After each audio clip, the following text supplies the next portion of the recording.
बिस्मिल्लाहिर्रहमानिर्रहीम। अस्सलाम वालेकुम my dear students, I am Rahul Luqman, your science teacher. आज 8 सितंबर 2020 का जो साइंस से रिलेटेड हमारा टॉपिक है वो है high blood pressure. High blood pressure आजकल कॉमन डिसऑर्डर है, कॉमन सर्कुलेटरी डिसऑर्डर है और हार्ट डिजीज़ का जो है वो बाइस बनता है और इसका दूसरा नाम जो है वो हाइपरटेंशन भी है, यानी हाई ब्लड प्रेशर को हाइपरटेंशन भी कहते हैं। तो यहाँ पर सबसे पहले हम देखते हैं कि हाई ब्लड प्रेशर होता क्या है, यानी what is the definition of high blood pressure. जब the amount of force exerted by blood against walls of the arteries, यानी आर्टरीज की वॉल्स पर यानी ब्लड जो फोर्स एक्सर्ट करती है, तो वो फोर्स की जो अमाउंट है उसे हम कहते हैं यानी हाई ब्लड प्रेशर या ब्लड प्रेशर कहते हैं, उसे कहेंगे ब्लड प्रेशर। और अगर ये ब्लड प्रेशर जो है नॉर्मल वैल्यू से इंक्रीज़ कर जाए तो इस कंडीशन को या इस सिचुएशन को हम कहते हैं हाई ब्लड प्रेशर। यहाँ पर मैंने नॉर्मल जो ब्लड प्रेशर की जो नॉर्मल वैल्यू है वो लिखी है 120/80, तो ये नॉर्मल वैल्यू है। अगर नॉर्मल वैल्यू से अबव हो ब्लड प्रेशर तो इसे हम नाम देते हैं हाइपरटेंशन या हाई ब्लड प्रेशर का, ठीक है। तो यहाँ पर यानी देखें जो इम्पोर्टेंट पॉइंट्स हैं कि इंक्रीज ब्लड प्रेशर की सूरत में यानी हाई ब्लड प्रेशर की सूरत में होता क्या है कि सबसे पहले तो ब्लड वेसल्स को जो है यानी नुकसान पहुंचता है। वो क्या पहुंचता है कि जैसे ब्लड प्रेशर हाई होता है तो इसकी वजह से ब्लड प्रेशर जो है यानी डैमेज होना शुरू हो जाती है, और जब ब्लड वेसल्स जो हैं वो डैमेज होना शुरू हो जाती हैं और ब्लड वेसल्स के डैमेज होने की वजह से जो है यानी failure of kidney and failure of heart जो है वो कॉज होता है, यानी हार्ट फेलियर भी हो सकता है और किडनी फेलियर भी हो सकता है ब्लड वेसल्स के डैमेज होने की वजह से। और ब्लड वेसल्स के डैमेज होने की जो वजह है यानी वो है हाई ब्लड प्रेशर, ठीक है। इसी तरह अब आते हैं हम सिम्टम्स की तरफ कि वो कौन से सिम्टम्स हैं या वो कौन सी अलामात हैं हाई ब्लड प्रेशर की जिसकी वजह से हम जो है इंडिकेट कर सकते हैं कि मतलब कोई जो है यानी हाई ब्लड प्रेशर का पेशेंट है। तो उसमें नंबर 1 हेडेक यानी सर में दर्द रहता है, इसी तरह फटीग यानी थकावट का एहसास पूरा जिस्म जो है वो यानी थकावट का पूरे जिस्म में एहसास होता है। इसी तरह ब्लड विजन यानी नज़र का कमज़ोर हो जाना, इसी तरह नोज़ ब्लीड, ठीक है, नाक से खून बहना बाज़ों का, ठीक है। इस तरह से ये जो सिम्टम्स हैं जिसकी वजह से हम पहचान सकते हैं कि ये जो है हाई ब्लड प्रेशर का पेशेंट है। इसी तरह कॉजेज़ यानी कि क्या वजूहात है जिनकी वजह से जो है हाई ब्लड प्रेशर जो है वो कॉज हो सकता है।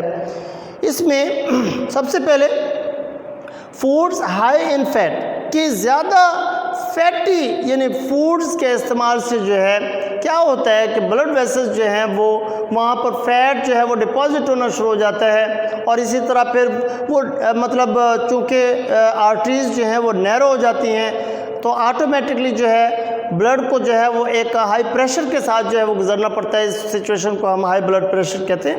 इसी तरह हाई सॉल्ट इनटेक, एक तो यानी फूड्स हाई इन फैट के ज़्यादा फैटी यानी फूड्स खाने की वजह से, इसी तरह यानी अपनी डाइट में जो है सॉल्ट्स का ज़्यादा इस्तेमाल, ये भी वजह बनता है। इसके अलावा सबसे अहम वजह जो है यहाँ पर जो कॉज है स्मोकिंग है, इसे मैं अलग से डिस्कस करूँगा।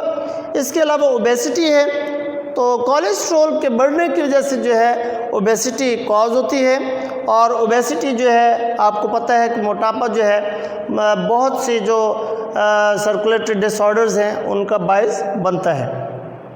इसी तरह डायबिटीज़ है, शुगर जिसे कहते हैं डायबिटीज़ मिलेटस, ठीक है। इसके अलावा लैक ऑफ एक्सरसाइज, ये हैं यानी कॉजेज़ जो कि वजह बनती हैं हाई ब्लड प्रेशर, ठीक है। और अगर हम बात करें हाई ब्लड प्रेशर को यानी इससे कैसे बचा जा सकता है, तो जो इनकी कॉजेज़ हैं यानी उन्हीं को हम जो है यानी उन्हीं के बारे में एहतियाती तदाबीर या प्रिकॉशनरी मेजर्स अख्तियार करने से जो है वो हम इस सर्कुलेटरी डिसऑर्डर से जो है वो बच सकते हैं। जैसे हम ऐसी ग़िज़ाएँ ना खाएं जिसमें हाई मतलब फ़ैट हो या मतलब ज़्यादा सॉल्ट्स का इस्तेमाल जो है डॉक्टर्स भी मना करते हैं कि हाई ब्लड प्रेशर के जो पेशेंट होते हैं वो सॉल्ट्स का इस्तेमाल ना करें, ठीक है। इसी तरह एक्सरसाइज रेगुलर करें, रेगुलर एक्सरसाइज। इसी तरह अगर डायबिटीज़ है तो उसके रेगुलर मेडिसिन लें, ठीक है, और वॉक करें, ओबेसिटी ना होने दें, ठीक है। स्मोकिंग से परहेज़ करें। स्मोकिंग को मैंने आपको बताया कि स्मोकिंग में बहुत से ऐसे केमिकल्स होते हैं जो कि यानी जो आर्टरीज़ को जो है यानी नैरो करने का बायस बनते हैं। वहाँ पर जो है यानी जो कुछ मटेरियल्स जो हैं वो डिपॉजिट होना शुरू हो जाते हैं, जिसकी वजह से आर्टरीज़ नैरो हो जाती है, जिसकी वजह से ऑटोमेटिकली जो है यानी हाई ब्लड प्रेशर जो है वो कॉज हो सकता है। अब आते हैं हम नेक्स्ट टॉपिक की तरफ, वो है डायबिटीज़। डायबिटीज़ क्या है?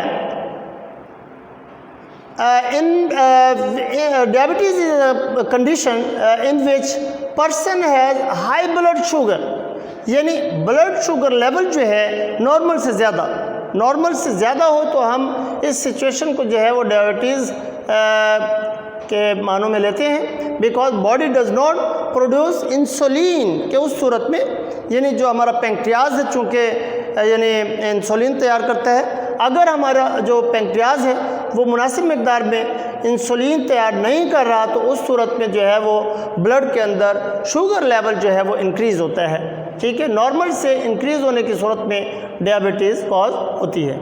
इंसुलिन क्या है? Insulin is a chemical produce by pancreas, ये मैं पहले बता चुका हूँ। इसी तरह इंसुलिन क्या काम करती है? इंसुलिन हमारा पेंक्रियाज जो है वो प्रोड्यूस करता है और ये जनाब हमारे ब्लड के अंदर शुगर लेवल को जो है वो डिक्रीज़ करता है या उसे रेगुलेट रखता है। विदाउट इंसुलिन डायबिटीज़ डेवलप, मतलब अगर इंसुलिन देखें, पेंक्रियाज अगर इंसुलिन तैयार नहीं कर रहा है तो उस सूरत में ऑटोमेटिकली जो है क्या होगा कि ब्लड शुगर लेवल बढ़ेगा और डायबिटीज़ कॉज होगा। सिम्टम्स क्या हैं? अलामात, जैसे कि हम यानी हर डिज़ीज़ के बारे में देखते हैं कि क्या अलामात हैं, किन अलामात की बिना पर हम इंडिकेट कर सकते हैं कि डायबिटीज़ किसी पेशेंट को है। इसमें लॉस ऑफ वेट है, फ्रीक्वेंट यूरिनेशन, बार बार जो है वो यूरिनेशन मतलब की शिकायत होना। इसी तरह हंगर है, ठीक है, excessive thirst and hunger, these are the symptoms of यानी डायबिटीज़। अब इसके अलावा जो हार्मफुल इफ़ेक्ट्स, ठीक है, यानी डायबिटीज़ के harmful effects, risk of loss of I site, कि हमारी आई साइट जो है यानी वो मुतासर हो सकती है और हेयरिंग कैपेसिटी जो है वो कम हो सकती है, सुनने की सलाहियत पर भी असर पड़ सकता है। हार्ट अटैक कॉज हो सकता है, यानी शुगर पेशेंट को जो है ज़्यादा चांसेस होते हैं हार्ट अटैक। इसी तरह गम एंड किडनी डिसऑर्डर्स जो हैं वो कॉज हो सकते हैं। These are harmful effects of diabetes. इसी तरह जो कॉजेज़ में देखें कि एलर्जी, ये अस्थमा है, लेकिन इससे पहले देखें प्रिवेंशन क्या है डायबिटीज़ के, कि प्रिवेंशन कैसे हम बच सकते हैं यानी डायबिटीज़ से, बाय टेकिंग मेडिसिन। रेगुलरली जो है वो मेडिसिन लेकर जो है हम डायबिटीज़ से बच सकते हैं। इसी तरह ईटिंग प्रॉपर डाइट और taking regular exercise, these are the preventive measures about diabetes. इसके अलावा लास्ट टॉपिक हमारा है अस्थमा। तो ये एक किस्म की एलर्जी है जो कि मतलब इसमें क्या होता है कि एयरवेज जो हैं वो स्वेल हो जाती हैं, एयरवेज स्वेल हो जाती हैं, उन पे सोजिश आ जाती हैं, नैरो हो जाती हैं, ठीक है। और इस जो अस्थमा में जो सिम्टम्स हैं उसमें वही हैं कि शॉर्टनेस ऑफ ब्रीथ है, ठीक है, कफ है, तो ये हैं इसके सिम्टम्स। अब आ जाते हैं कॉजेज़ की तरफ इसमें जो सबसे ज़्यादा जो मेन कॉजेज़ हैं इसमें एलर्जेंस हैं। एलर्जेंस क्या होते हैं? एलर्जी कॉजिंग एजेंट्स, यानी एलर्जी पैदा करने वाले एजेंट्स जो हैं यानी एलर्जेंस कहलाते हैं। इसमें जो अगर हम बात करें ट्रीटमेंट की, तो इसमें जो फौरी तौर पर डॉक्टर से रजू करना चाहिए और डॉक्टर्स जो हैं यानी मेडिसिन देते हैं इनहेलर्स की सूरत में। तो अस्थमा के पेशेंट जो है वो इनहेलर यूज़ करते हैं जिसमें केमिकल होता है और जो कि यानी आर्जी तौर पर, ये कोई प्रॉपर ट्रीटमेंट नहीं है अस्थमा का। आर्जी तौर पर क्या होता है कि एयरवेज जो हैं वो यानी टेम्परेरीली जो है वो ओपन हो जाती हैं और इजीली जो है पेशेंट जो है वो सांस ले सकता है। तो ये था आज का हमारा टॉपिक जिसमें हमने यानी हाई ब्लड प्रेशर को डिस्कस किया, उनकी कॉजेज़, सिम्टम्स और प्रिवेंशंस के बारे में पढ़ा और इसी तरह डायबिटीज़ और अस्थमा को डिस्कस किया। तो उम्मीद है आपको आज का ये टॉपिक समझ आ गया होगा। अगर इस टॉपिक से रिलेटेड आपको क्वेश्चन आपके जहन में आए तो आप मुझे व्हाट्सएप पर कॉल कर सकते हैं। Thank you.